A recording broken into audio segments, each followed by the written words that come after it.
খালি চোখে দেখে মনে হতে পারে রং তুলিতে সাজানো হয়েছে আকাশ, লাল সবুজ বেগুনি নানা রঙের আলো। নতুন বছরে প্রথমবারের মতো চীনের হুইলজিয়াং প্রদেশের মোহে শহর এবং স্বায়ত্তশাসিত অঞ্চল মঙ্গোলিয়ার এরগুন শহরে অরোরা লাইটের আলোতে আলোকিত পুরো আকাশ, যা পর্যটক ও দর্শনার্থীদের জন্য ছিল একটি অসাধারণ অভিজ্ঞতা।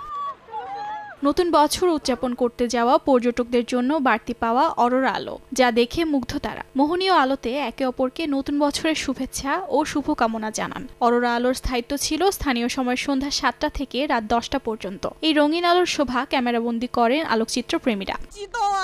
আমি খুব খুশি। আমি প্রথমবারের মতো অরোরা লাইট দেখলাম। এটি দেখতে পেয়ে নিজেকে ভাগ্যবতী মনে হচ্ছে। আমি আশা করি আমার কাজের ক্ষেত্রে সবকিছু আরো ভালো হবে। এটি আমার চিন্তার বাইরে ছিল যে আমি কখনো অরোরা লাইট দেখতে পাবো, কারণ এটি ভাগ্যক্রমে বা হঠাৎ দেখতে পাওয়া যায়।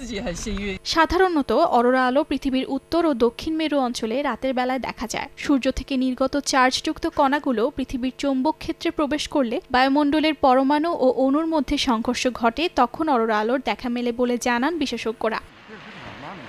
অর্চিতা শহীন, সময় সংবাদ।